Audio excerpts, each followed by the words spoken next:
우리 하나님 말씀 보겠습니다. 하나님 말씀 창세기에서 봅니다. 창세기 12장 1절부터 4절.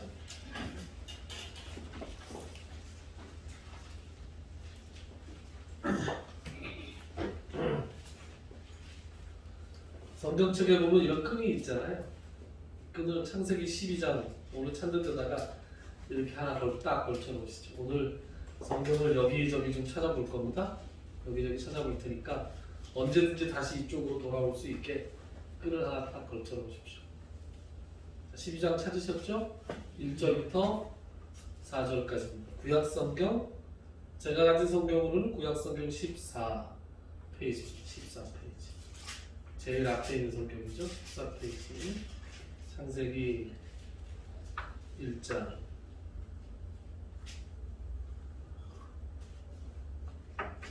1절부터 4절까지입니다. 1절부터 4절까지.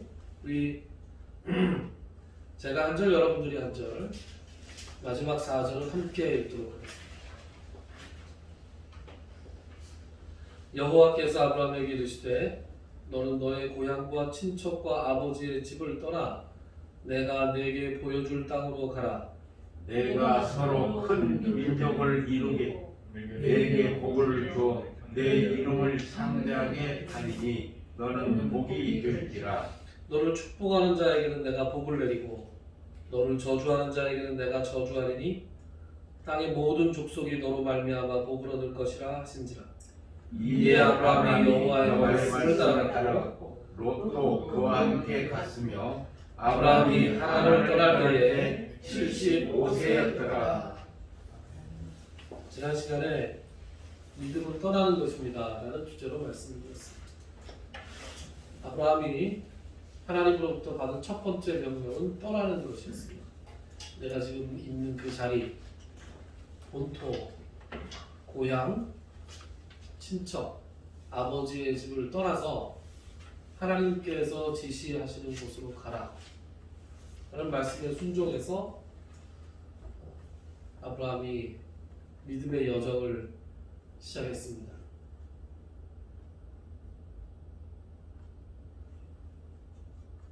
아브라함이 살았던 곳은 갈대아 우르라고 하는 곳이었습니다. 도시였지요. 소위 말하는 학교에서 교과서로 배울 때 메소포타미아 문명이라고 하는 곳에 속해 있던 도시를 떠났습니다.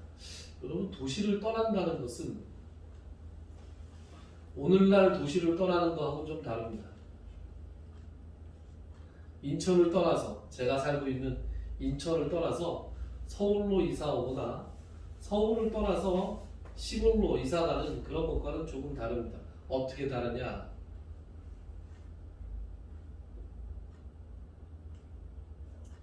오늘날에 대한민국은 치안이 참 잘 돼 있죠. 치안이 참 잘 돼 있어서 특히 밤거리를 여성분들이 혼자서 다니실 때 제일 안전하게 느낄 수 있는 나라가 우리나라라고 하죠. 근데 그러나 불과 몇십 년 전만 하더라도 우리나라도 밤길이 굉장히 무섭고 흉흉했던 시절이 있었습니다.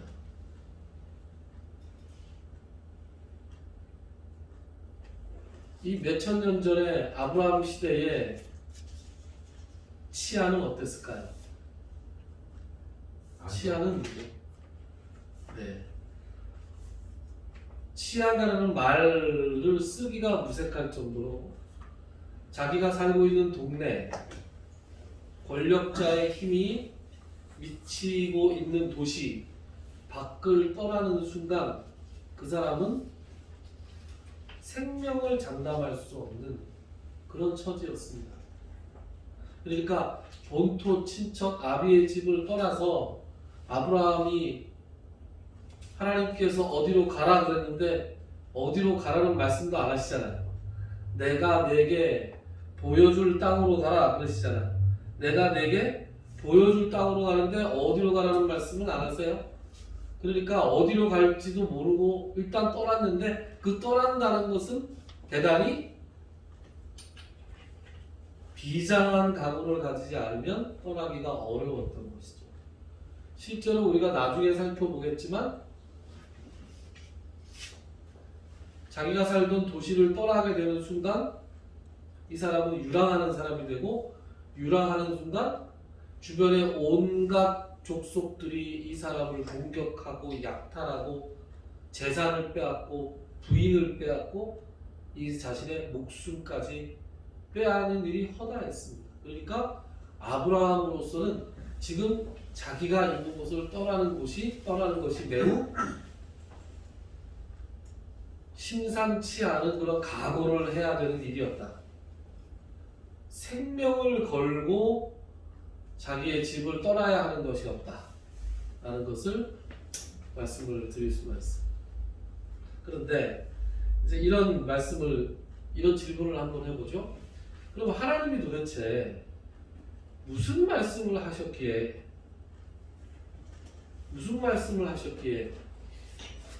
아브라함이 이렇게 목숨을 걸고 자기의 있던 곳을 떠났을까요? 오늘 4절에 보면 이런 말씀이 나오잖아요. 4절에 보면 이에 아브라함이 여호와의 말씀을 따라갔다 그랬습니다. 오늘 설교 제목도 여호와의 말씀을 따라가다라는 제목입니다. 여호와의 말씀을 따라갔는데, 아니 하나님께서 무슨 말씀을 아브라함에게 하셨길래 아브라함이 이것을 믿고 따라갔을까요? 사람이 아무데나 목숨을 걸어요? 그렇지 않죠? 사소한 일에 목숨 거는 사람은 없습니다. 아브라함은 이것이 목숨을 걸 만한 일이라고 생각했습니다. 하나님이 도대체 무슨 말씀을 하셨는가가 1절부터 3절에 나옵니다. 1절에 보면 이렇게 나오죠. 여호와께서 아브라함에게 이르시되, 첫 번째 뭐라고 그러세요? 내가 내게 보여줄 땅으로 가라. 이렇게 나오죠. 내가 내게 보여줄 땅으로 가라. 그러니까 지금 하나님께서는 아브라함에게 뭘 약속하고 계세요? 땅을 내게 주겠다. 땅을 너한테 주겠다. 땅에 대한 약속이 있어요. 두 번째는 2절이죠.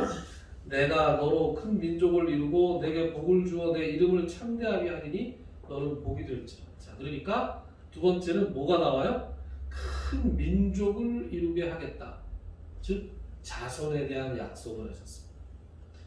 우리가 나중에 읽어볼 기회가 있겠지만 창세기 12장 바로 앞에 나오는 11장에 보면 아브라함의 아내 사레는 임신하지 못하여서 아이가 없었다라는 말씀이 언급되어 있습니다. 그러니까 불임 여성을 아내로 둔 이 남자에게 하나님께서 땅의 약속과 두 번째 자손의 약속, 그냥 자손이 아니라 큰 민족을 이루어 주시겠다는 약속을 하셨습니다. 세 번째 말씀이 좀 독특하네요. 세 번째 말씀은 어떻게 나와요? 너를 축복하는 자에게는 내가 복을 내리고 너를 저주하는 자에게는 내가 저주하리니, 이런 말씀이 나옵니다. 축복과 저주의 말씀이 나오는데 이거는 좀 살펴볼 필요가 있습니다. 이거 여러분 그냥 읽으면 그냥 축복하고 그냥 내가 네 편이 돼주겠다라는 말씀처럼 들리지만 이 말씀은 그렇게 간단한 말씀이 아닙니다. 이 말씀은 이 당시에 이 지방에 살아가는 사람들한테는 낯설지 않은 말씀입니다. 학교 다니실 때 역사에서 혹시 히타이트족이라는 그런 그 족속에 대해서 들어보신 적이 있는지 모르겠네요. 세계 최초로 천리 문명을 사용했던 민족, 굉장히 강했던 족입니다. 히타이트족이 남긴 문서를 보면 이런 말씀이 나와요. 큰 나라, 히타이트라는 하는 나라가 그 근처에 작은 나라와 조약을 맺습니다. 옛날에 우리나라 조선이 중국하고 4대 관계에 있던 것처럼 그렇게 계약 관계를 맺을 때 큰 나라의 왕이 작은 나라에게 왕에게 뭐라 그러냐면, 너에게 축복하는 자에게는 내가 복을 내리고 너에게 저주하는 자를 내가 저주하겠다. 이런 문구가 나옵니다. 그러니까 이 문구는 그냥 하나님께서 처음 사용하신 문구가 아니라 당시에 뭔가 좀 아는 사람들이 들으면 이게 무슨 내용이구나 하는 걸 알아들을 알아들을 수 있는 그런 문구였어요. 즉 무슨 말이냐? 세 번째 말로 세 번째 하나님께서 하신 말씀으로 미루어 볼 때 우리가 짐작할 수 있는 건 하나님께서 지금 아브라함에게 하신 약속은 나라를 이루어 주겠다는 약속이에요. 국가를 이루어 주겠다는 약속. 그냥 보통 약속이 아니에요. 그러니까 이거는 지금 어떤 약속이냐면 마치 한국과 미국이 상호 방위 조약을 맺은 것과 같은 그런 약속이에요. 한반도에 무슨 일이 일어나면 미국이 자동으로 개입하게 돼 있죠. 방위 조약에 의해서. 그래서 좀 순진하게 이야기하면 한국은 미국의 보호 아래 있다라고 볼 수 있습니다. 예전에 임진왜란이 일어났을 때 외국이 조선을 침공했을 때 어느 나라가 나중에 개입하죠? 명나라가 개입하죠. 그 명나라가 개입하는 것은 작은 나라 조선이 평화로울 때 4대의 예를 갖췄죠. 조공도 하고. 그래서 우리나라 왕한테는 만세를 안 부르고 천세만 불렀죠. 사극법은 천세, 천세, 천천세 이런 게 나오죠. 만세는 황제한테만 보내는 거다. 그래서 그런 4대 관계 때문에 좀 뭐 그렇게 유쾌한 역사는 아니지만 우리가 이해하기 좋게는 외국의 침략이 있을 때 명나라가 개입해서 도와주는 그런 관계에 있었습니다. 물론 명나라가 공격을 받을 때는 조선도 군대를 이끌고 같이 참전해야 되는 그런 의무가 있었습니다. 그러니까 세 번째 약속을 보니까 이거는 그냥 하나님과 아브라함이 개인적으로 맺은 약속이 아니고 하나님께서 아브라함을 통해서 어떤 국가를 시작하시겠다라는 약속의 말씀이에요. 아브라함이 믿었던 말씀은 바로 그 국가를 이루어 주시겠다는 약속이었다. 그러면 첫 번째 약속, 두 번째 약속도 다르게 읽을 수 있습니다. 첫 번째 약속은 뭐의 약속이었죠? 땅에 대한 약속이었죠. 두 번째 약속은 뭐의 약속이에요? 자손, 민족에 관한 약속이었죠. 자꾸 학창시절, 학교 나오신 지 오래되신 분들한테 죄송합니다. 저도 오래됐는데 국가를 이루는 세 가지 요소가 있다 그래요. 한 나라가 되려면 첫 번째 뭐가 있어야 돼요? 국민이 있어요. 두 번째 뭐가 있어야 돼요? 영토가 있어야죠. 세 번째는 뭐가 있어야 돼요? 주권이 있어야 됩니다. 그래서 국민, 영토, 주권을 국가를 이루는 세 가지 요소라고 해요. 그런데 지금 하나님께서 약속하신 게 뭐예요? 첫 번째, 영토, 땅의 약속을 하셨죠. 두 번째 뭘 약속하셨어요? 국민의 약속을 했어요. 그런데 영토와 국민이 있다고 해서 그게 나라가 되느냐? 그렇지 않습니다. 예를 들어서 우리 새생명교회 여러분들께서 야 오늘부터 우리 저 교회 하지 말고 국가를 하자. 그래서 각자 재산을 다 털어서 땅을 한 200평 정도 산 다음에 오늘부터 우리 나라 할래. 새생명국 이렇게 한다고 해서 땅도 있고 백성도 있으니까 우리끼리 투표해서 대통령도 뽑고 국회의장도 뽑고 한다고 해서 나라가 되나요? 나라가 되지 않습니다. 어떻게 해야 나라가 되는지 주권이 있어야 되는데 다 그 나라를 다스릴 수 있는 권력, 권한이 있어야 되는데 그 권력은 지금 어떻게 생기죠? 어떤 나라가 새로 생겼어요. 그럼 그 나라가 되려면 오늘날에는 어떻게 해야 돼요? 유엔. 그렇죠. 유엔에서 인정을 해줘야 돼요.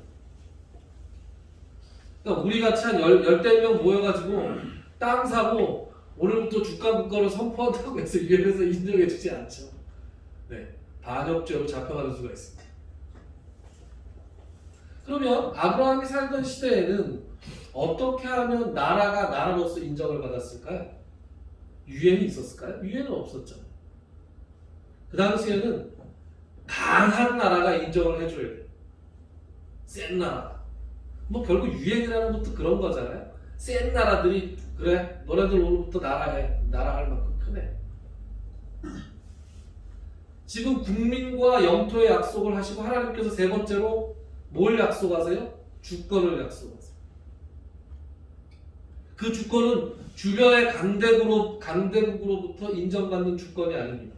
무엇으로부터 인정을 받아요? 하나님으로부터 인정을 받아요.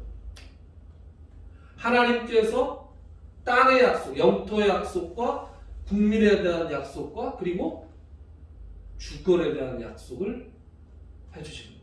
그러니까 아브라함이 목숨을 걸고 믿고 따라갔던 하나님의 말씀은 뭐예요? 아브라함으로부터 시작해서 하나님께서 하나님의 나라를 시작하시겠다라는 위대한, 웅대한 계획을 말씀해 주신 거예요. 아브라함이 이것을 얼마나 구체적으로 알았는지, 이 당시에 떠날 때 얼마나 구체적으로 알았는지는 미지수입니다만 3절에, 적어도 3절에 나오는 너를 축복하는 자에게는 내가 복을 주고 너를 저주하는 자에게는 내가 저주를 내릴 것이다 라고 하는 이 말씀을 아브라함이 알았다면 이 지금 하나님의 말씀이 심상치 않은 말씀이라는 것은 아브라함이 짐작했을 거예요. 그러면 자, 그러면 하나님은 아브라함을 부르셔서 그냥 아브라함에게 복을 주시고 아브라함 자식들을 예뻐해 주시려고 했던 게 아니에요. 하나님은 아브라함을 부르시면서 어떤 계획을 가지고 계셨냐?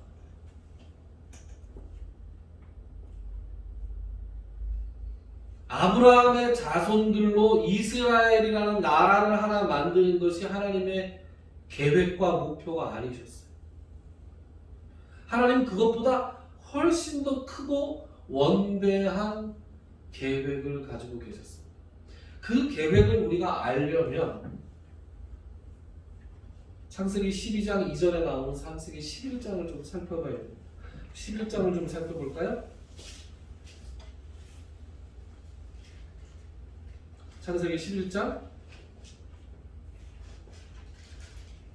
창세기 11장에 성경에 보면 제목이 달려있죠. 제목이 각자 다 다를 텐데 뭐라고 달려있나? 창세기 11장에는 그 유명한 무슨 사건이 나와요? 바벨탑 사건이죠. 여러분 바벨탑 사건을 어떻게 기억하세요? 바벨탑 사건은 사람들이 탑을 높이 쌓았다가 하나님께 심판을 받아서 바벨탑이 무너지고 그때 서로 각자의 말을 알아들을 수 없게 돼서 성 쌓는 일까지 탑 쌓는 일이 그만두어졌다. 뭐 이 정도로 많이 아시는 분이 이 정도로 알고 계시지 않을까 싶습니다. 창세기 11장을 우리가 한번 읽어볼 텐데요. 11장 1절부터 4절까지를 우리 양양호 목사님께서 좀 읽어주셨으면 감사하겠습니다. 1절부터 4절까지. 온 땅의 언어가 하나요 말이 하나였더라. 이에 그들이 동방으로 옮기다가 시날 평지를 만나 거기 거류하며 서로 말하되 자 벽돌을 만들어 경고에 굽자 하고 이에 벽돌로 돌을 대신하여 역청으로 진국을 대신하고 또 말하되 자 성읍과 탑을 건설하여 그 탑 꼭대기를 하늘에 닿게 하여 우리 이름을 내고 온 지면에 흩어짐을 면하자 하였더니. 네. 자, 바벨탑을 쌓는 과정이 이렇게 나옵니다. 첫 번째, 1절에는 온 땅의 언어가 하나였다. 이게 지금 언제 얘기냐면 노아의 홍수가 일어난 다음에 노아의 홍수는 하나님께서 세상을 물로 심판하셨던 일이죠. 그런 다음에 시간이 얼마간 흐르고 아직까지는 노아의 자손들이니까 말이 다 같았겠죠. 그죠? 서로 의사소통이 가능했습니다. 그 다음에 2절 보면은 그들이 동방으로 옮겼다. 그럼 이 동쪽이라는 게 말이죠. 동쪽이라는 게 좀 성경에서 별로 안 좋은 의미예요. 왜 안 좋은지는 잘 모르겠어요.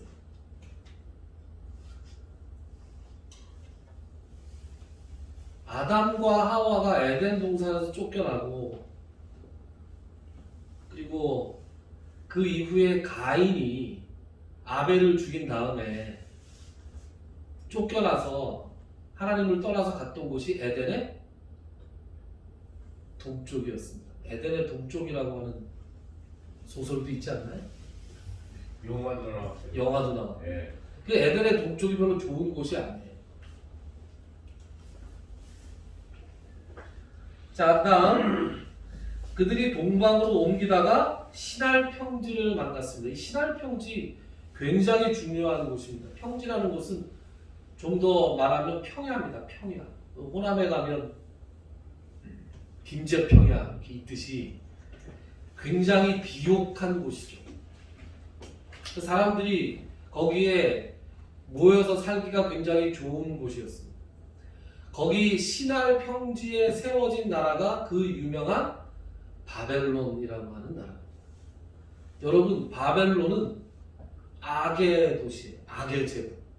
요한계시록에 보면 이 바벨론 무너졌도다 너 바벨론이여 음녀 같은 바벨론. 그래서 하나님을 대적하는 인간의 제국의 상징이 바벨론이에요. 이때부터 그 이후까지 계속. 그러니까 바벨론이라는 말은 절대로 좋은 뜻으로 쓰이지 않습니다. 그러니까 신할 평지에 세워진 나라가 바벨론이다.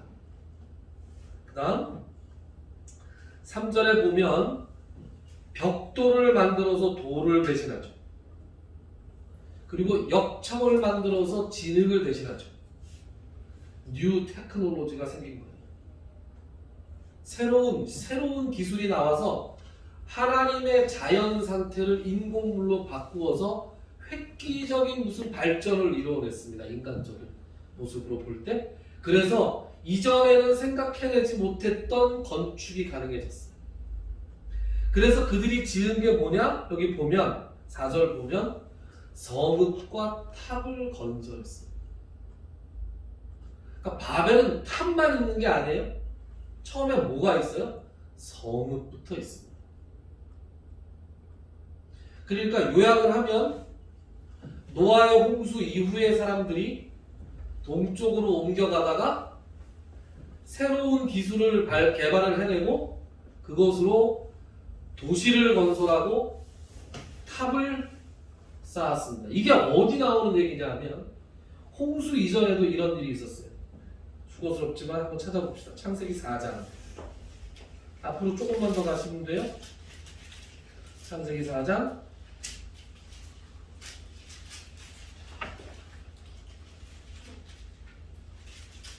창세기 4장은 가인과 아벨 이야기가 나옵니다. 아담의 두 아들 가인과 아벨. 가인이 아벨을 죽인 다음에 가인이 벌을 받고 이제 쫓겨나죠. 하나님 앞에서 쫓겨나고 난 다음에 무슨 말씀이 나오냐? 4장 16절 17절. 어떤 분이 한번 찾으셨으면 한번 읽어주시겠어요? 16절 17절.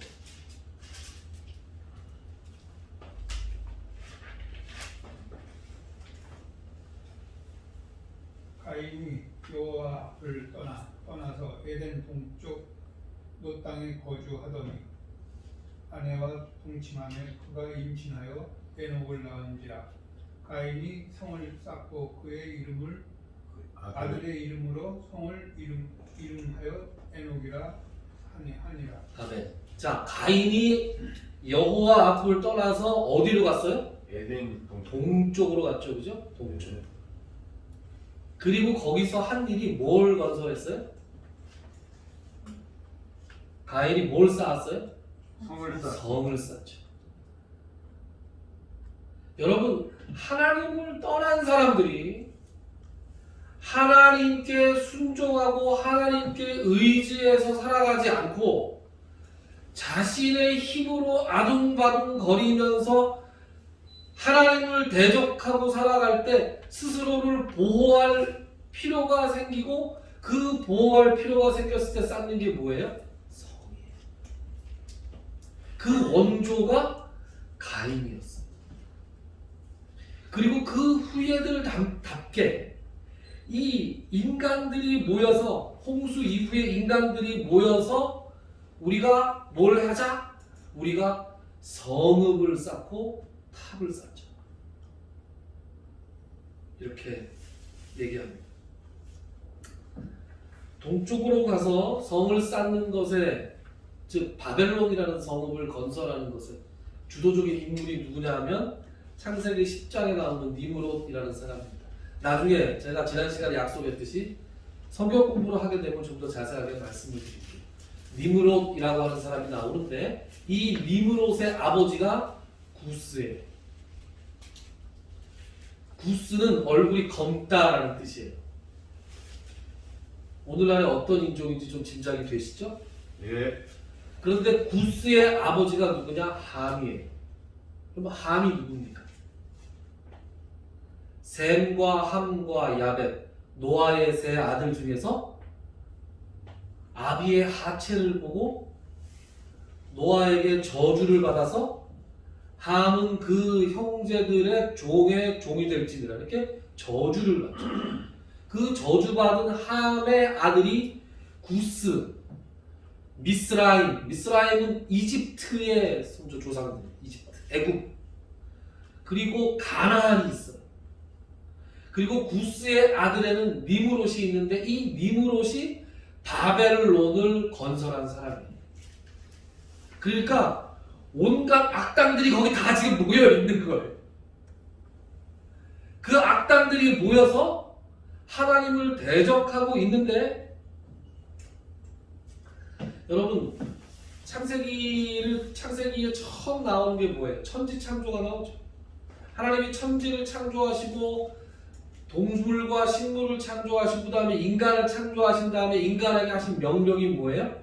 생육하고 번성하라, 땅에 충만하라. 이렇게 명령하셨어요. 그것을 지상명령이라고 해요. 그런데 하나님께서 노아의 홍수를 일으키실 때는 노아의 홍수를 일으킨 그 이유가 있습니다. 시간이 지나고 나서 하나님께서 세상에 사람을 지음을 한탄하세요. 왜 한탄하시냐? 창세기 6장 4절에 보면 이런 말씀이 나옵니다. 여호와께서 사람의 죄악이 세상에 가득함과 그의 마음으로 생각하는 모든 계획이 항상 악할 뿐임을 보시고 그랬습니다. 너무 악한 거야. 그래서 내가 이 모든 것들을 지면에서 쓸어버리리라. 그래서 노아와 노아의 가족들과 노아가 모은 짐승들을 빼고, 그죠? 빼놓고 나머지를 다 홍수로 멸하시죠. 멸하신 다음에 다시 그 홍수가 다 끝나고 이 땅이 마른 이후에 노아가 나와서 다시 이제 새로운 그 두 번째 인류를 시작했을 때 하나님께서 하신 명령이 뭐냐 하면 생육하고 번성하라, 땅에 충만하라 했어요. 그러니까 하나님의 뜻은 인간들이 하나님의 명령으로 온 세계에 퍼져서 하나님의 뜻을 이루는 것이 하나님의 뜻이었어요.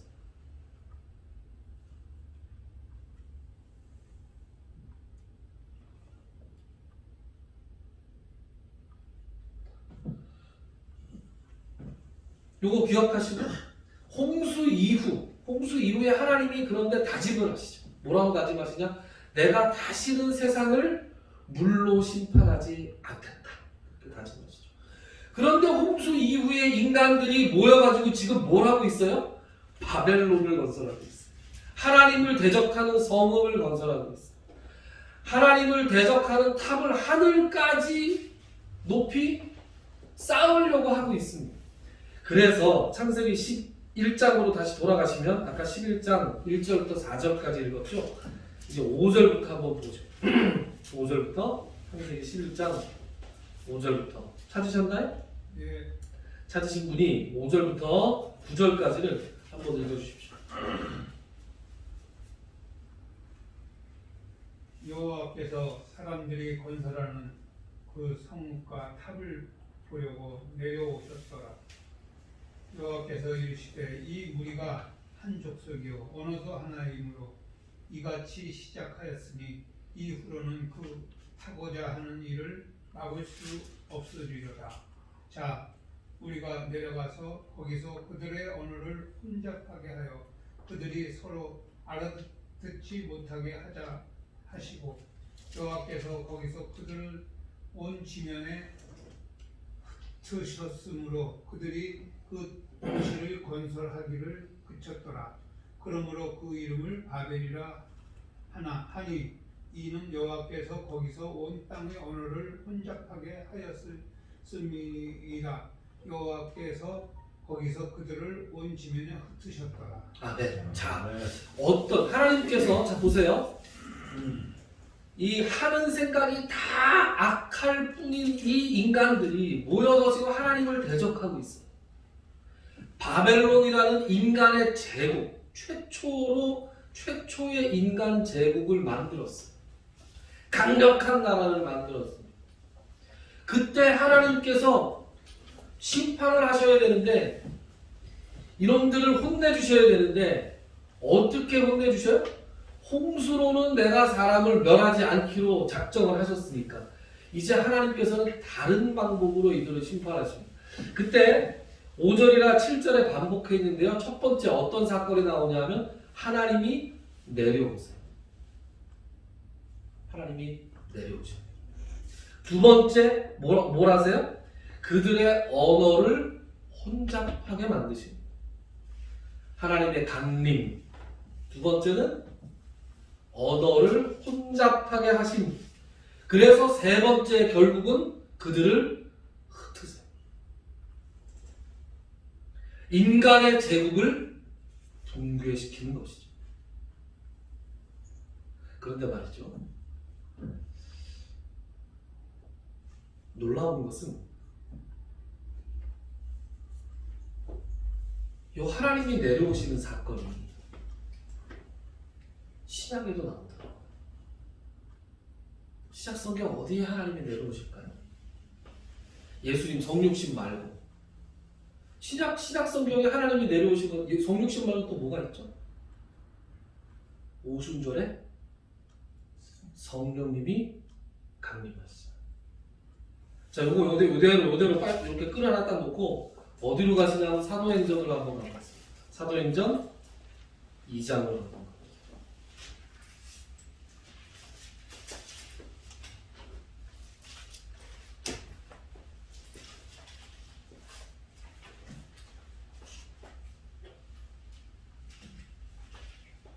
신학자라고 하는 사람들은 참 대단한 사람들 같아요. 이런 것들을 찾아내는지. 창세기 11장에서 하나님이 내려오시는 구조하고 사도행전 2장에서 하나님이 내려오시는 구조가 똑같아요. 깜짝 놀라요. 사도행전 2장 신약성경 187페이지.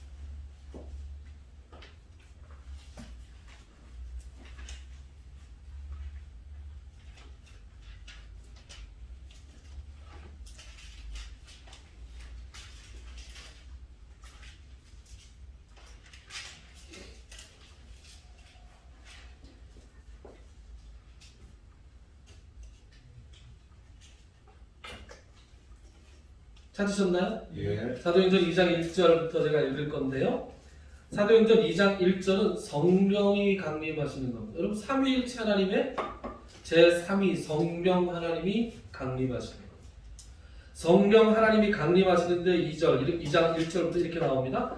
오순절 날이 이미 이름에 그들이 다 같이 한 곳에 모였더니 호련히 하늘로부터 급하고 강한 바람 같은 소리가 있어 그들이 앉은 온 집에 가득하며 마치 불의 혀처럼 갈라지는 것들이 그들에게 보여 각 사람의 위에 하나씩 임하여 있더니 이제 하나님이 강림하신 거예요. 아까 바벨탑 사건에서 첫 번째 하나님이 내려오시죠. 두 번째 하는 일이 뭐예요? 그들의 언어를 혼잡하게 하셨죠. 근데 하나님이 내려오셔서 제일 먼저 한 일이 뭐예요? 4절 그들이 다 성령의 충만함을 받고 성령이 말하게 하심을 따라 다른 언어들로 말하기를 시작하니라. 다른 언어로 말하기 시작했는데 이 다른 언어는 혼잡하게 해서 서로를 못 알아, 서로의 의사소통을 막기 위해서 이 벌어진 일이 아니에요. 지금 우리가 방언한다 그러잖아요. 우리 지금 방언은 천국 방언. 그러니까 우리가 하나님과 나만 아는 방언을 지금 하시는 분들이 대부분이죠. 근데 지금 여기서 나오는 방언은 어떤 방언이냐면 5절부터 한번 읽어보세요. 그때에 경건한 유대인들이 천하 각국으로부터 와서 예루살렘에 머물러 있더니 오순절이라고 하는 절기를 지키기 위해서 유대인 디아스포라, 전 세계에 흩어져 있는 유대인들이 다 한 곳에 모였어요. 그리고 인종적인 배경은 다르지만 또 유대교를 믿는 다른 나라 사람들도 여기에 모였어요. 그러니까 지금 예루살렘은 사람들이 각처에서 몰려온 사람들로 굉장히 붐빕니다. 그리고 그 사람들의 언어는 다 달랐어요. 다 각기 자기 나라 말을 하고 있었어요. 그런데 6절 이 소리가 나매 5절 6절 이 소리가 나매 큰 무리가 모여 각각 자기의 방언으로 제자들이 말하는 것을 듣고 소동하여 다 놀라 신기하게 여겨 이르되 보라 이 말하는 사람들이 다 갈릴리 사람이 아니냐 우리가 우리 각 사람이 난 곳 방언으로 듣게 되는 것이 어찌 됨이냐 우리는 바데인과 메데인과 엘람인과 또 메사모다미아 유대와 갑바도기아 본도와 아시아 부르기아와 밤빌리아 애국과 및 구레네에 가까운 리비아 여러 지방에 사는 사람들과 로마로부터 온 나그네 곧 유대인과 유대교에 들어온 사람들과 그레네인과 아라비아인들이라 우리가 다 자, 여기서부터 잘 들으세요. 우리가 다 우리의 각 언어로 하나님의 큰 일을 말함을 듣는도다.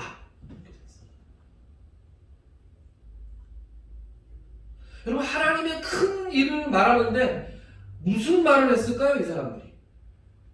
이 사람들이 말한 내용이 뭘까요? 그것은 사도행전 1장을 보면 추적할 수 있는데 찾아보기 시간이 걸리니까 제가 한번 여쭤보죠. 예수님께서 부활하신 다음에 승천하시기까지 이 땅에 며칠 계셨죠? 40일 계셨어요. 40일 동안 이 땅에 계시면서 뭐 하셨을까? 왜 바로 안 올라가고 40일을 계셨을까? 사도행전 1장 3절에 보면 이런 말씀이 나옵니다.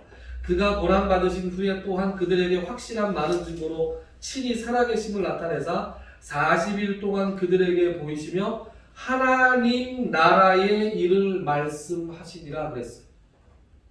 그러니까 예수님이 40일 동안 부활하신 예수님께서 특별히 제자들에게 말씀하신 것은 하나님 나라의 일에 대해서 말씀하셨어요. 그리고 40일 동안 여러분 3년 공생애 동안 전했던 예수님의 말씀보다 부활하신 예수님이 나타나셔서 해주는 말씀을 얼마나 귀에 쏙쏙 들어오고 가슴에 박혔겠어요. 여러분 죽었다가 산 사람의 말씀도 얘기하고 있잖아요. 얼마나 기가 막히게 그게 마음에 팍팍 들어왔겠어요? 그것을 기억하고 있다가 그러면 이제 하나님 나라의 일을 말씀하시고 그런 다음에 너희들은 이제 어디 가지 말고 예루살렘에 가서 이제 하나님께서 약속하신 것을 기다려라. 약속하신 것이 뭡니까? 약속하신 성령이 너희에게 임하기를 기다려라. 오직 성령이 너희에게 임하시면 너희가 권능을 받고 예루살렘과 유대와 사마리아와 땅끝까지 이르러 내 증인이 되리라 그러셨죠. 그러니까 이 사람들이 성령을 받은 다음에 이 사람들의 입에서 증거되는 내용이 다 뭐예요? 하나님 나라의 일이에요. 바벨탑 사건에는 하나님이 내려오셔서 그들의 언어를 혼잡하게 하셔서 그들을 서로 소통을 못하게 하셨죠. 오순절 성령 강림에는 하나님이 내려오셔서 그 사람들에게 각각의 말을 하게 하시는데 그것은 오히려 하나님 나라의 일을 그 각각의 나라의 사람들의 말로 전하시면서 그들을 소통하게 하시는 거예요. 땅 끝까지 이르러 내 증인이 되리라 하시는 지상명령을 예수님이 다시 주시면서 생육하고 번성해서 땅을 충만하라고 하는 하나님께서 처음 이 세상을 만드시고 가졌던 비전을 이제 주 예수 그리스도를 믿는 그 믿음을 가진 그래서 성령 하나님을 받은 그 백성들이 지금 이루어가고 있는 거예요. 이것이 바로 하나님의 나라예요. 하나님의 나라를 지금 시작하는 거예요. 이제 하나님의 나라를 시작하시는 이 조그만 씨앗을 심는 것을 우리가 창세기 12장에서 보는 거예요. 그리고 그 사이에는 몇천 년이라는 기간이 있습니다. 하나님이 아브라함을 부르셨어요. 하나님께서 아브라함을 부르실 때는 그냥 아브라함에게 복을 주시고 아브라함이 이뻐서 아브라함의 자식들을 챙기기 위해서 하나님이 부르신 게 아니에요. 하나님이 아브라함을 부르실 때는 이 모든 것을 다 계획을 가지고 아브라함을 부르세요. 하나님을 대적한 인간의 제국 바벨론을 무너뜨리시면서 홍수로 물로 멸망하시지 않고 하나님께 전적으로 순종하고 하나님께 전적으로 의지해서만 살아갈 수 있는 인간들이 전적인 순종과 의지로만 살아갈 수 있는 인간들이 오히려 자기의 힘으로 살아보겠다고 아둥바둥하면서 자기의 이름을 내려고 했던 그 욕망의 상징 인간의 제국 바벨론을 흩으시면서 하나님께 전적으로 순종하는 사람들의 전적으로 순종하고 의지함으로써만 살아갈 수 있다는 신앙 고백을 하는 사람들, 그 사람들로 하나님 나라를 만들기 위해서 하나님의 말씀을 믿음으로 받아들였던 아브라함을 부르신 거예요. 여러분, 바벨탑을 쌓으면서 이 사람들이 했던 말이 뭐예요? 우리가 창세기 11장으로 돌아가시면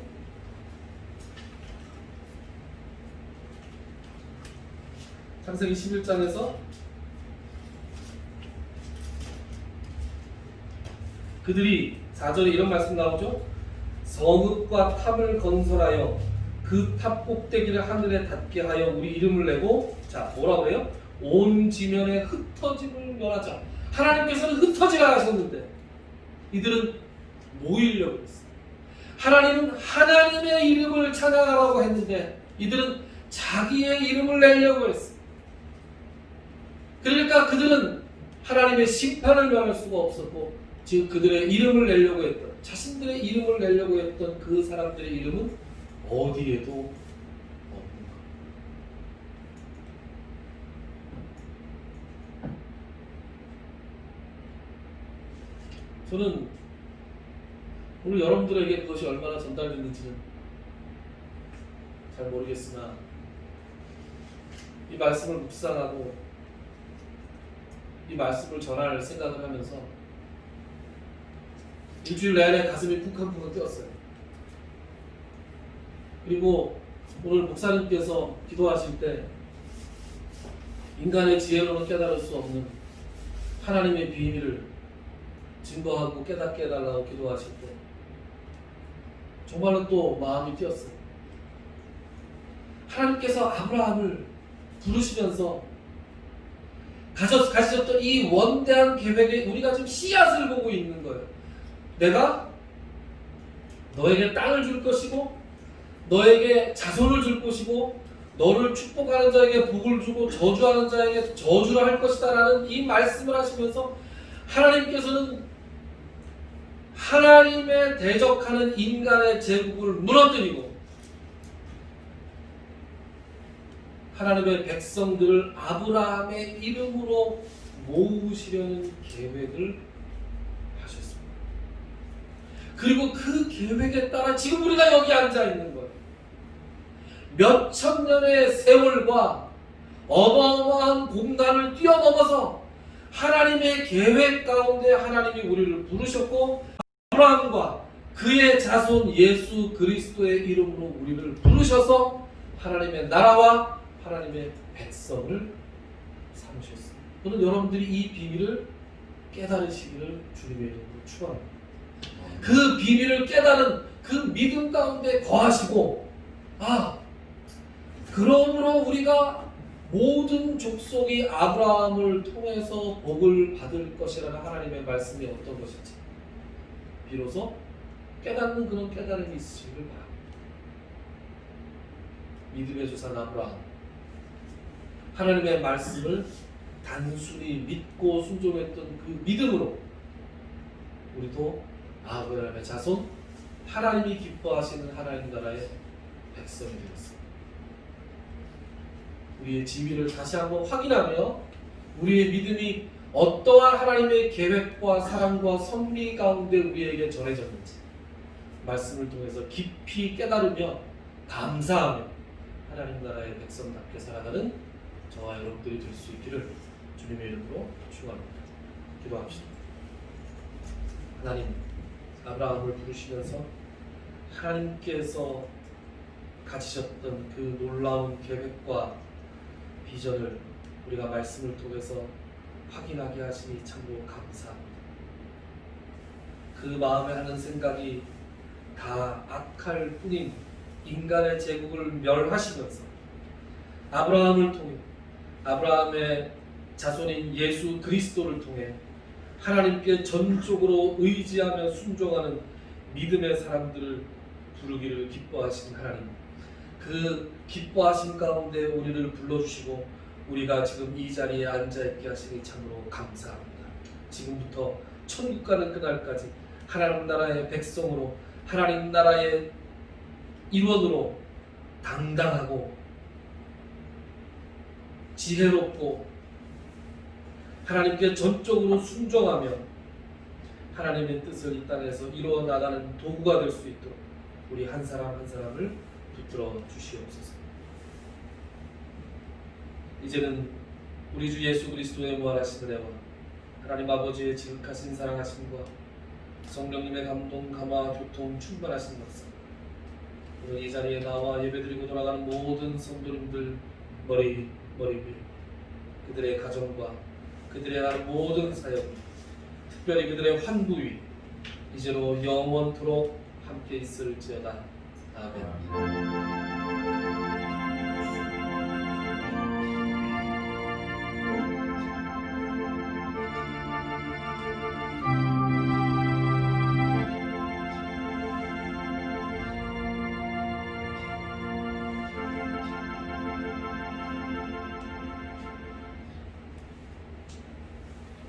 예배 마쳤습니다.